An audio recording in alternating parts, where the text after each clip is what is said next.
Welcome to the YouTube account Track Party. In this video we are going to talk about the little facts we know about Titanic. The SS Californian is infamous for having been near the Titanic when it sank, but not coming to its aid until it was too late.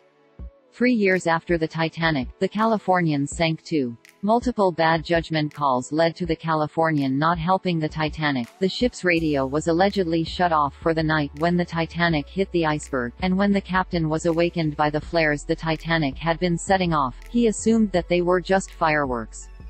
By the time the SOS messages finally came through, it was too late. However, the Californian wasn't long for this world either. It sank on November 1915, torpedoed by a German submarine during WW1.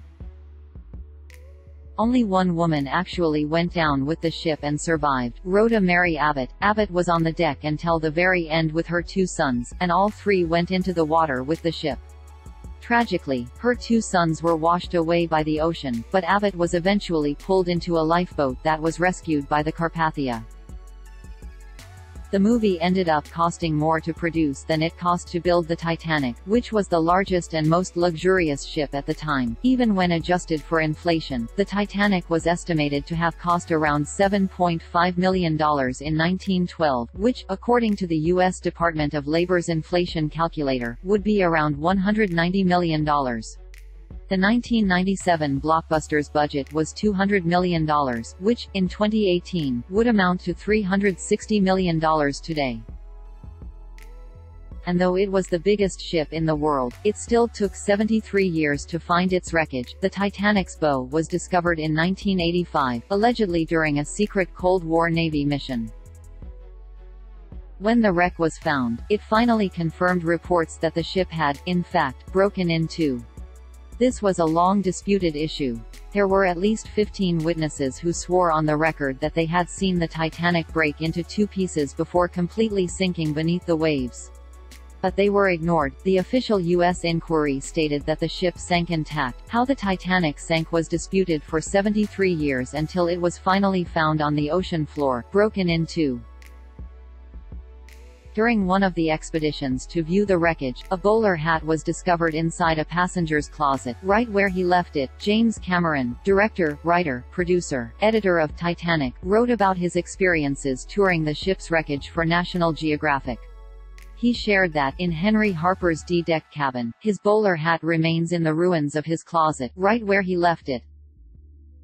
One of the ship's cooks, Charles Joughin, was able to survive much longer in the cold water than others because of the copious amounts of whiskey he had drank. Joughin is briefly but memorably portrayed in Titanic as chugging a flask of alcohol before entering the water.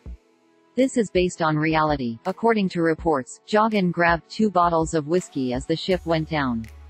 Joughin reported that he survived in the frigid northern Atlantic for at least 2 hours. Most people died from hypothermia within 15 minutes. Joughin had had a busy night. The last dinner served on the Titanic, to first-class passengers, was a whopping 10 courses. According to NPR, the menu included oysters, filet mignon, poached salmon, chicken lyonnaise, foie gras, roasted pigeon, lamb with mint sauce, and punch romaine, a palate-cleansing ice flavored with oranges and drenched in champagne. And that's just for first class. The ship's cooks had to prepare food for second and third-class passengers, plus the crew, too. While many people believed the Titanic was unsinkable, not everyone did. A passenger, Charles Melville Hayes, predicted an appalling disaster. He perished in the water. Hayes was president of the Grand Trunk and Grand Trunk Pacific Railway Companies, which would later become the Canadian National Railway, and was thus well versed in the technological advancements happening in the field of transportation. According to a survivor, Colonel Archibald Gracie, Hayes pondered if continuing to build bigger and faster ships was wise. According to Gracie, Hayes said, "The White Star, the Cunard, and Hamburg American lines are devoting their attention and ingenuity in vying with one another to attain the supremacy in luxurious ships and in making speed records. The time will come soon when this will be checked by some appalling disaster." If you like a video, please subscribe to Chanel Party Track. Thanks.